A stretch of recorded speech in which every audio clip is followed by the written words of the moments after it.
എനിക്കെന്നും വ്യക്തിപരമായി വലിയ സ്നേഹമുള്ള രണ്ട് നേതാക്കന്മാരാണ് രമേശ് ചെന്നിത്തലയും വി ഡി സതീശനും. അവർ എൻ്റെ അടുത്ത് മെയിൻ സ്ട്രീമിലേക്കൊക്കെ വരണമെന്ന് സംസാരിച്ചിരുന്നുണ്ടായിരുന്നു. കാരണം എന്നെപ്പോലെ ഒരാൾ യു ഡി എഫിൻ്റെ ഭാഗമാകണം. ഞാൻ ശക്തമായി പിണറായി വിജയനെതിരെ പലപ്പോഴായിട്ട് പറയുന്ന ഒരാളാണ്. അപ്പം നേതാക്കന്മാരോട് നമുക്ക് സ്നേഹമുള്ളപ്പോഴും ചില കാരണങ്ങൾ കൊണ്ട് ഒരു രാഷ്ട്രീയ പാർട്ടിക്കുള്ളിലേക്ക് വരുന്നതിന് ചില ബുദ്ധിമുട്ടുകളുണ്ടാവും.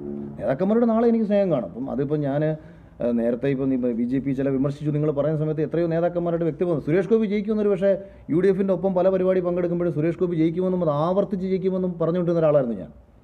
അപ്പോൾ അത് വ്യക്തിപരമായിട്ടുള്ള സ്നേഹബന്ധങ്ങളും പൊളിറ്റിക്കൽ പാർട്ടിയിലേക്ക് കയറണമെന്ന് പറയുമ്പം ആശയങ്ങളുടെ ചില ബാധ്യതകൾ പേറാൻ എല്ലാ അർത്ഥത്തിലും നമുക്ക് പറ്റണമെന്നില്ല. അപ്പോൾ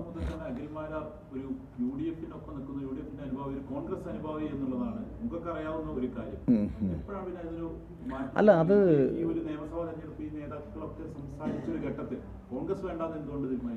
അല്ല ഞാനൊരിക്കലും അങ്ങനൊന്നും ഈ അകത്ത് പോകണോ പുറത്ത് വരണോ എന്നുള്ള തീരുമാനം എടുക്കാൻ ഞാൻ ഒന്നും ഈ പാർട്ടിക്കുള്ളിലില്ല. ഞാൻ അകത്ത് വരണോ വേണ്ടയോ എന്ന് തീരുമാനം എടുക്കേണ്ടത് അവരായിരുന്നു. അതിപ്പം അത്തരത്തിലുള്ള ചർച്ചകളൊന്നും നടന്നിട്ടില്ല.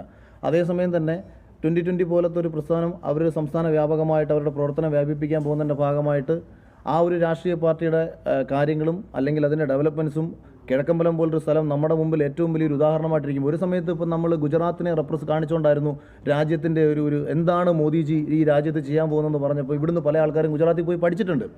എനിക്ക് തോന്നുന്നു ഇന്ന് രാജ്യത്തിൻ്റെ ഏതൊരു പഞ്ചായത്തിനും വന്ന് പഠിക്കാൻ പറ്റിയ ഒരു സ്പേസ് ആയിട്ട് ഇവിടെ കിടക്കുകയാണ് കിഴക്കമ്പലം. അത് കണക്ക് എന്തുകൊണ്ട് ഈ ഒരു പ്ലാൻ നമുക്ക് സംസ്ഥാനം ഒട്ടാകെ കൊണ്ടുവന്നൂടാ, ഈ ഇത്തരം ചിന്തകൾ വന്നു.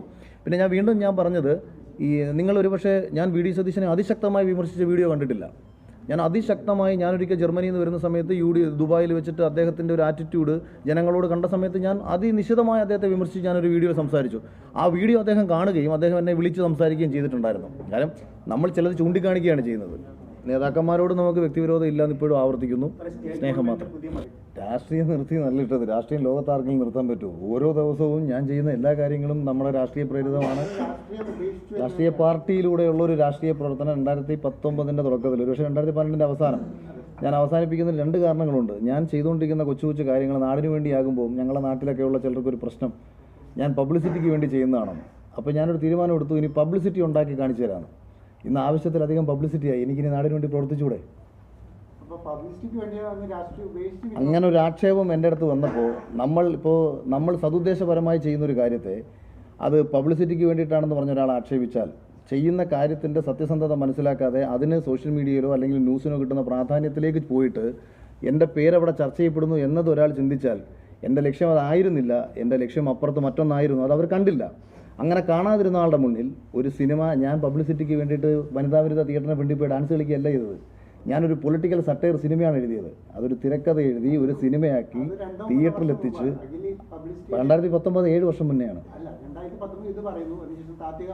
അതെ, ഞാനൊരു 50-ലധികം ചാനൽ ചർച്ചകളിൽ രാഷ്ട്രീയ നിരീക്ഷകനായിട്ട് ഇരുന്നിട്ടുണ്ട്.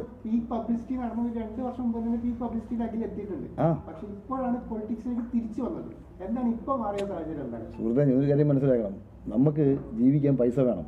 ഞാൻ ബിഗ് ബോസിൽ നിന്ന് ഇറങ്ങി പിറ്റേ ദിവസം വന്ന് പാർട്ടി ചേരാൻ വേണ്ടിയിട്ട് തലയ്ക്ക് വെളിവില്ലാത്തൊരുത്തനല്ല ഞാൻ.